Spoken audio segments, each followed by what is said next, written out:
When delving into one of the most complex and high-profile legal labyrinths in European criminal history, we must first reflect on a strictly singular phenomenon that occurs in international true crime, and that is the way we choose to name major cases of criminal history. This is one of the clearest and most flagrant examples worldwide of how public attention and media terminology can completely displace the focus of an event, naming the case after the potential perpetrator or the person in the crosshairs of suspicion, rather than honoring the memory and the name of the actual victim who lost her life. Traveling back in time to the year 2007 to place the action in Perugia, Italy, a small university city that became the epicenter of a drama where reality far surpassed fiction, we find an old two-story student house with a low patio and an entrance that sat subtly level with the street, configuring a singular structure where several young Italian university students resided on the ground floor, while a home shared by 4 women was established on the upper floor. The first 2 tenants to formally settle in were Filomena and Laura, both 26 years old, who were no longer attending university but were developing their professional careers working in a local law firm. Having 2 completely vacant rooms in the apartment, they made the decision to look for new housemates with the aim of sharing the rental expenses and completing the home. The first vacancy was filled by Meredith Kercher, a 21-year-old British girl originally from London, an exemplary student of a highly formal character. Meredith shared a particular background. Her parents had divorced and, after going on a family trip to Italy at the age of 15, she became so captivated by the culture and gastronomy of the country that she firmly resolved to return in the future to complete her academic education. Thanks to obtaining an Erasmus exchange scholarship, Meredith was able to fulfill her goal and arrived in Perugia in August 2007. Upon contacting Filomena and Laura, they were enthusiastic about the idea of welcoming a native of the United Kingdom to practice their English level, so they assigned her the room immediately. Just a week later, Amanda Marie Knox, a young American woman born in Seattle on July 9, 1987, made a phone call requesting the second free room. Amanda was the eldest daughter of Kurt Knox, vice president of finance for the Macy's retail chain, and Etta Mellas, a mathematics teacher of German origin. Amanda's parents had divorced when she was 10 years old, after which her mother married Chris Mellas, an information technology consultant. Amanda's childhood and youth were spent in the West Seattle area, where she graduated from Seattle Preparatory School in the year 2005 to subsequently enroll at the University of Washington,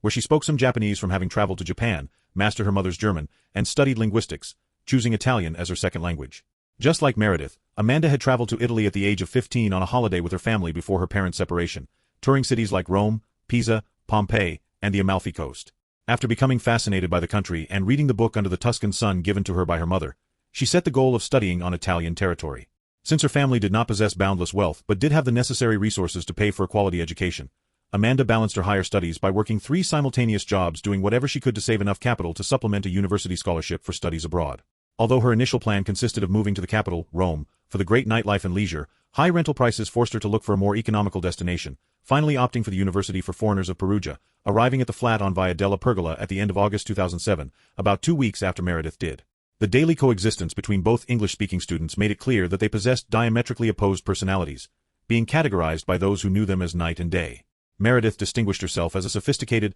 highly disciplined, orderly woman with a strict routine of hygiene and control over her environment. In contrast, Amanda possessed a free-spirited character, sometimes labeled as rebellious, disorganized, and prone to procrastination, which generated sporadic friction in the household due to carelessness in cleaning the kitchen or forgetting intimate garments in the shared bathroom, causing Meredith to explicitly complain to her that she was tired of picking up her underwear every time she went to shower and that she needed to clean the pan because others had to use it after her. To cover her daily expenses in the city, Amanda secured a part-time job as a waitress in a local pub called Le Chic, whose owner was a citizen originally from the Congo named Patrick Lumumba. The events that triggered the crisis began to accelerate at the end of October 2007, specifically 1 week before November 1st. Amanda and Meredith attended a classical music concert together where they would cross paths with Raffaele Sollecito, a 25-year-old Italian youth of a highly timid and introverted character, a student of computer engineering whose physical appearance, characterized by the use of glasses and his hair, subtly recalled the silhouette of a teenage Harry Potter. Raffaele had barely had any previous romantic relationships, so Amanda took complete initiative in the conversation, an immediate spark arising between them that led them to spend the night together at Sollecito's apartment from the very first day of their meeting.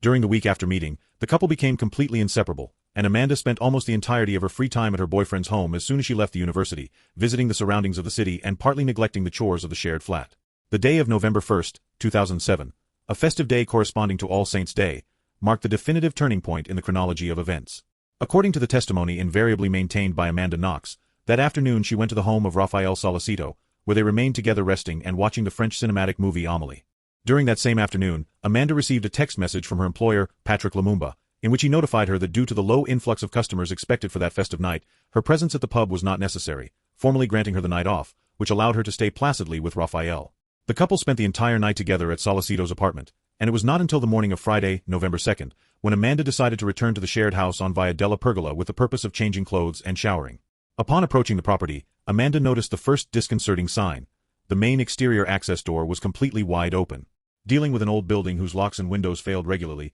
she did not attribute immediate gravity to it and proceeded to enter the home, which was plunged in absolute silence given that Philomena and Laura were out of the city enjoying the festive long weekend, leaving only Meredith in the property. Amanda went to the bathroom and there discovered stains of already dried blood scattered over the sink, but without assimilating real danger, she proceeded to get into the shower. It was upon leaving the bath when, stepping onto the floor, she clearly observed a blood stain marked on the bath mat. Surprised by the situation and perceiving an unusual atmosphere, she headed towards the second bathroom of the house, discovering with distaste that inside the toilet feces were floating without the flush mechanism having been activated. Knowing that Meredith was a highly clean and orderly person, that scene seemed completely incompatible with her habits, which caused her a deep sense of strangeness and anxiety. In the midst of that bewilderment and frightened thinking that something anomalous was occurring or that there might be someone in the house, Amanda decided to flee immediately from the place and return to Raffaele Sollecito's house, which was located a short distance of just 5 to 10 minutes on foot. Upon relating to her boyfriend the anomalies observed, Raffaele decided to accompany her back to the property to carry out a joint inspection. Upon returning to the house,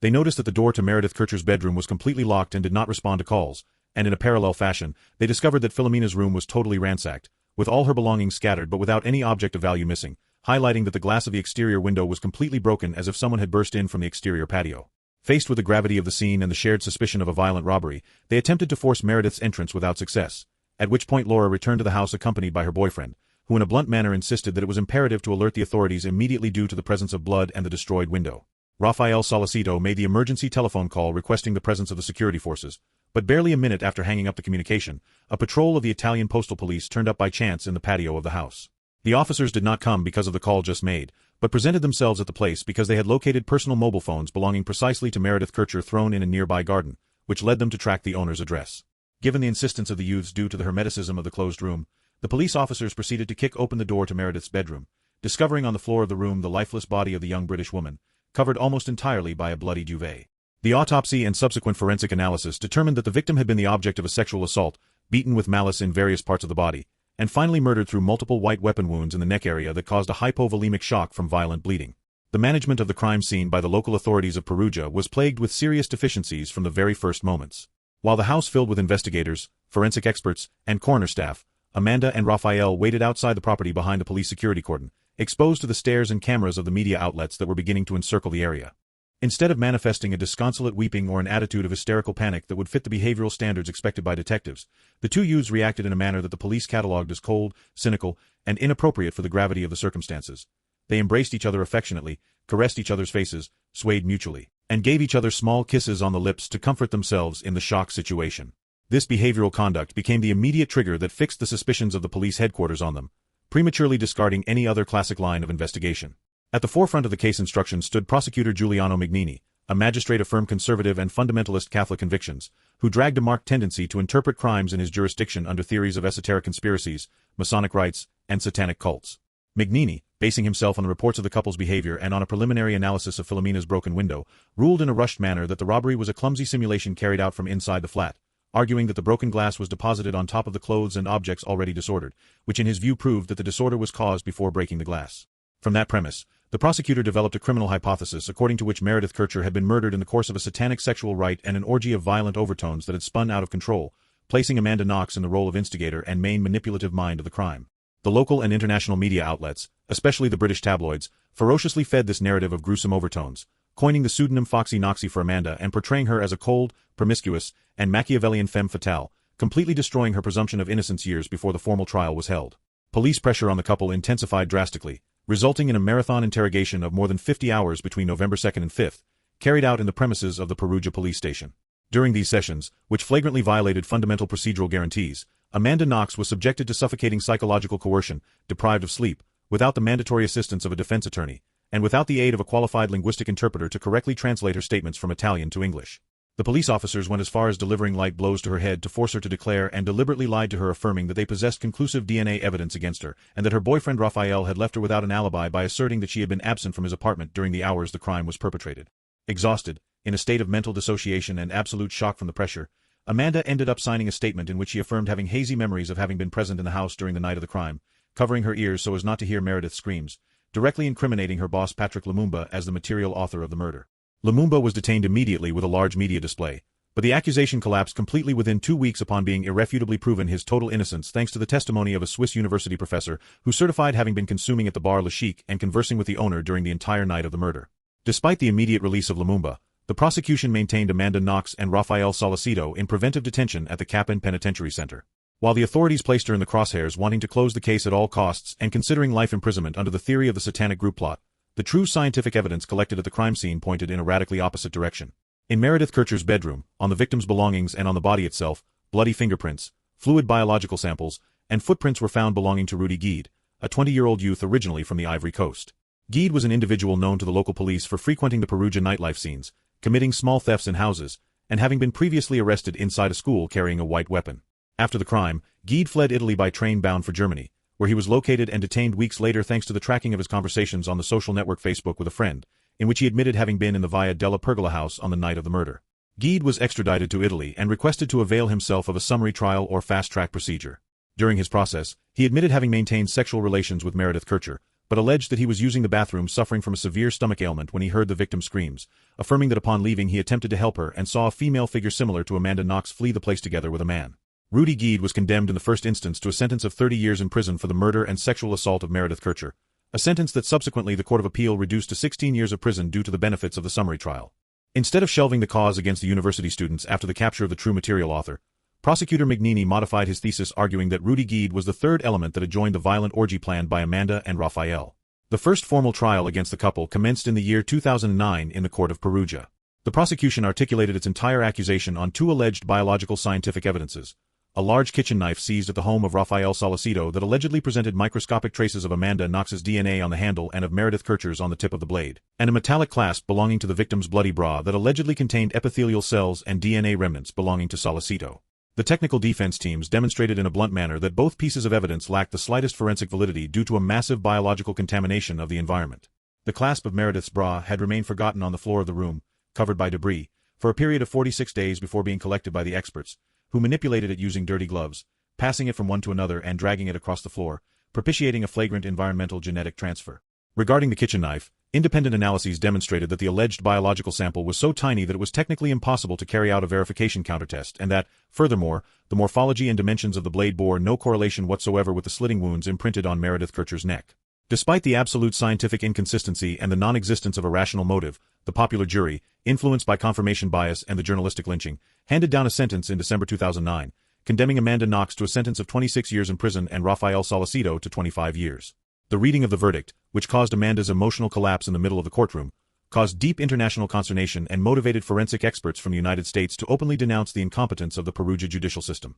After spending nearly 4 years of deprivation of liberty in the Capin prison suffering severe episodes of depression, the case reached the Court of Appeal in the year 2011. The new magistrate at the head of the process ordered an external and independent expert audit on the DNA samples by highly qualified scientists from the Sapienza University of Rome. The resulting report was devastating. It determined that the collection of initial evidence violated the most basic international protocols of forensic medicine, declaring the absolute nullity of the prosecution's expert reports due to cross-contamination. On October 3, 2011, the court handed down the immediate acquittal of Amanda Knox and Raffaele Sollecito of the murder charges, ordering their release. That same night, Amanda left the judicial premises dodging crowds of local citizens who insulted her, took a flight bound for Seattle, and took refuge in the bosom of her family. The legal battle did not conclude there, given that in the year 2013 the Supreme Court of Cassation of Italy, in a highly controversial ruling of great repercussion and driven by the prosecution, annulled the acquitting sentence and ordered the repetition of the trial before the Court of Appeals of Florence. In the year 2014, Amanda Knox was condemned for the second time to a sentence of 28 years in prison in absentia, reviving the international threat of a forced extradition order. The definitive judicial closure to this journey did not occur until March 27, 2015, when the Supreme Court of Cassation handed down a firm and acquitting sentence of an irrevocable character, sentencing that the original investigation suffered from flagrant flaws and incongruities and that the participation of the youths in the homicide was a material impossibility given the total absence of legitimate physical clues at the scene of the crime. Subsequently, the European Court of Human Rights issued a condemning ruling against the Italian state, forcing it to pay Amanda Knox the amount of €18,400 as compensation for having systematically violated her fundamental rights during the detention and interrogation phases in Perugia by failing to provide her with either legal assistance or suitable translation. The last penal vestige of the case was resolved in very recent dates. Although Amanda was exonerated of the homicide, a lesser sentence of 4 years weighed perennially upon her for the crime of defamation derived from her initial handwritten statement against Patrick Lumumba. Taking advantage of a structural reform of the Italian Code of Criminal Procedure promulgated in the year 2022, Amanda Knox filed an extraordinary appeal for review. The Court of Cassation granted the request and ordered the exclusive repetition of said trial for defamation. In June 2024, a Court of Appeals of Florence ratified and definitively confirmed the conviction for defamation against Amanda Knox, arguing that despite the extreme police coercion suffered being demonstrated, the formal act of putting the false accusation in writing against Lumumba constituted a specified criminal offense. Knox did not enter prison as the sentence was considered completely extinguished by the 4 years of effective confinement that she had already unjustly served in the Kappan prison. After the definitive closure of the proceedings, Prosecutor Giuliano Mignini starred in a heated debate in international legal forums by pronouncing controversial farewell statements directed at the accused in which he bluntly stated that while the justice of the men of earth had not reached them due to procedural formalisms, he, being a deeply Catholic man, firmly knew that if they were truly responsible for the crime, the divine justice of God would take care of judging their souls, subtly urging them to go pray. Shortly after the case was closed, Mignini was hierarchically promoted to the position of Prosecutor General of the state, an institutional movement that sparked intense criticism regarding the motivations and hidden political interest of Italy in protecting the reputation of its security forces despite the generalized forensic fiasco. Currently, Rudy Guede, after serving a reduced fraction of his sentence due to prison benefits for good behavior,